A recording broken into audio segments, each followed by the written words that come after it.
الأجازة خلصت. الأجازة خلصت.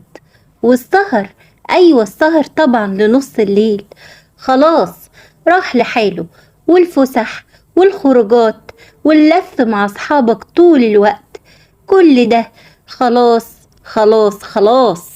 الدراسة خلاص ابتدت فعلا، وانت دلوقتي ملزم عزيزي الطالب بالالتزام باليوم الدراسي وحفظ المقررات. ليه بقى؟ علشان عندنا اختبارات شهرية ما يعلم بيها الا ربنا.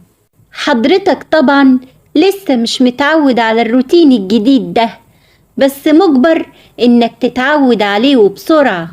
وطبعا علشان تقدر تخوض المعركة دي يا بطل لازم اهتم بمصلحتك واسلط لك الضوء على كل اللي انت محتاجه علشان تستعد بشكل كويس جدا لبداية العام الدراسي الجديد. وأول نصيحة ليك عزيزي الطالب هي تنظيم الوقت. ما هو انت لازم تنظم وقتك وبشكل صحيح، الشكل اللي يخليك تقدر تستثمره وما تضيعوش على الفاضي. وأول خطوة في تنظيم وقتك هي إنك لازم تحدد مواعيد ثابتة للنوم وللصحيان كمان، وتبعد عن السهر خالص. يعني مثلا ساعتك هتنام في حدود الساعة 10 وتصحى على 7 كده، وده طبعا هيساعدك إنك تاخد قسط كافي من النوم، وده هيخليك تحس بالنشاط والحيوية طول اليوم. وتاني خطوة بقى في تنظيم الوقت هي إنك لازم تحط خطة دراسية أسبوعية وشهرية، والخطة دي تقدر تحدد من خلالها المواد اللي لازم تحفظها، وكمان تحدد أهدافك القريبة اللي هتنجزها في أسبوع، وكمان أهدافك البعيدة اللي تقدر تحققها على مدى الشهر. ونصيحتي ليك بقى إنك لازم تلتزم بالخطة دي، لأنها هتساعدك كتير في تنظيم وقتك وتحقيق نجاحك. أما تالت خطوة فهي إنك لازم تحدد الوقت الزمني الكافي لدراسة كل مادة مع مراعاة مدى سرعة قدرتك على الحفظ. فمثلا لو كنت بطيء في الحفظ خصص وقت طويل لدراسة المقرر، وده علشان ما تحسش باليأس لو ما قدرتش تخلص في الوقت اللي حددته. الخطوة الرابعة، رتب مذاكرة المواد على حسب أولويتها.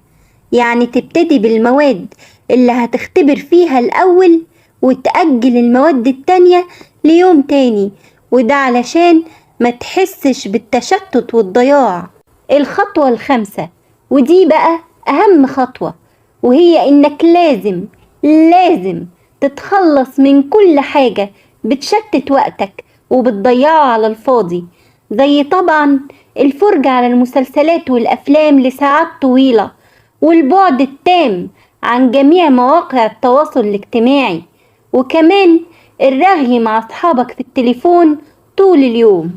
نروح بقى دلوقتي لنقطة مهمة جدا، وهي ازاي أقدر أسرع من عملية حفظ للدروس خلال العام الدراسي. وزي ما كلنا عارفين طبعا إن معظم الطلاب بتعاني من صعوبة الحفظ في بداية العام الدراسي، وده بيكون بسبب توقف الدماغ عن عملية الحفظ خلال فترة الأجازة، وده بيعمل تراجع في قدرتك على الحفظ.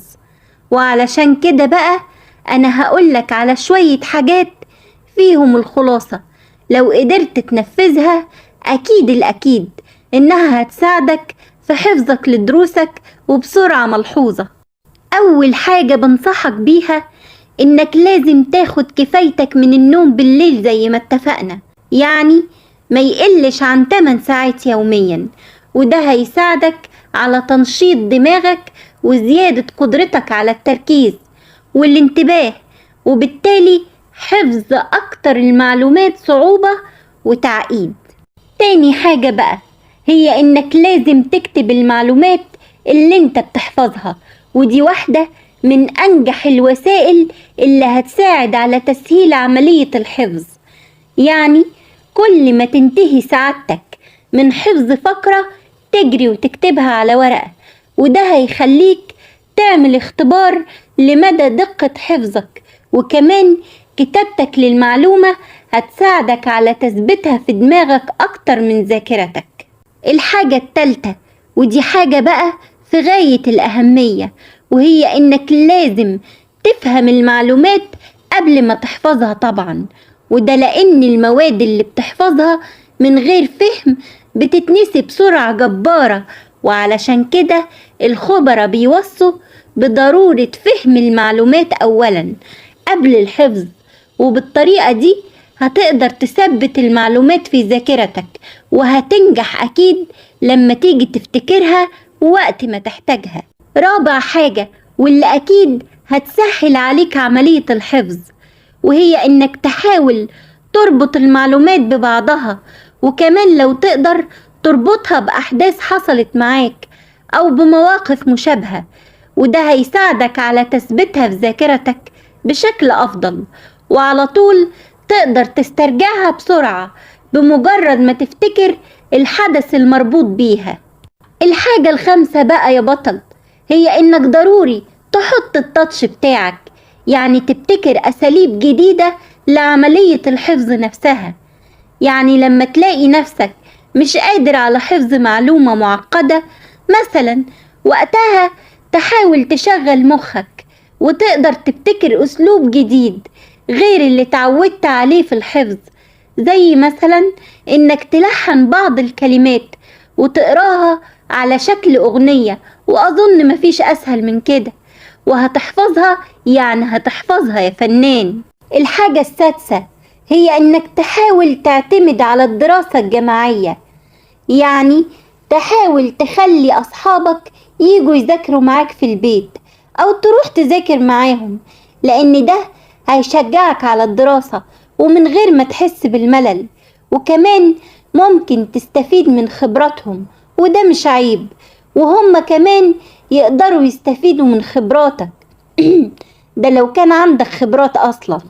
نيجي بقى لسابع حاجة، وهي إنك تحاول تستعين بطرق الدراسة الحديثة زي الرسوم التوضيحية والبيانات والجداول والخرائط والصور، وكل ده هيوضح لك المعلومة وبشكل أفضل، وبالتالي تثبت في ذاكرتك، وبعد كده تقدر تفتكرها وبكل سهولة.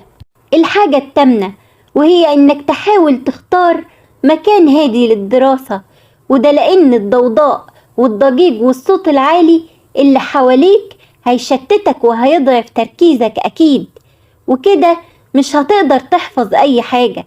وكمان يكون الترابيزة والكرسي اللي انت بتذاكر عليهم مريحين إلى حد ما، لأن ده هيساعدك على التركيز. الحاجة التاسعة بقى هي إنك تكرر المعلومة أكتر من مرة، لأن طبعا التكرار بيعلم الشطار.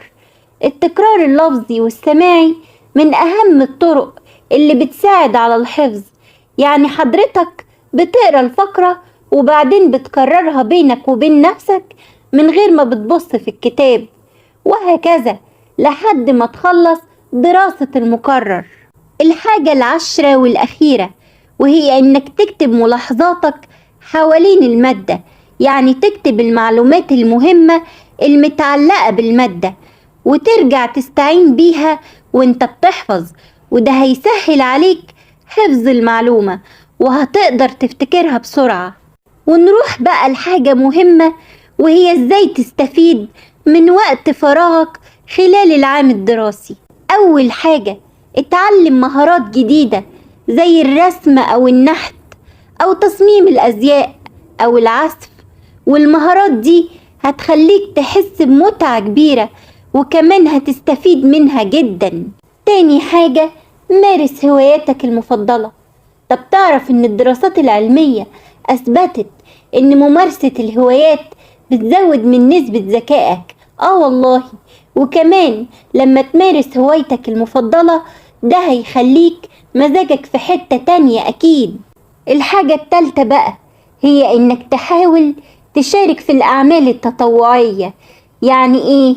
يعني تحاول تنتسب مثلا في المنظمات او المؤسسات الخيرية علشان تشاركهم في العمل التطوعي، زي مثلا رعاية المسنين، وتقديم دروس لمحو الأمية، وتوزيع الأكل على المشردين.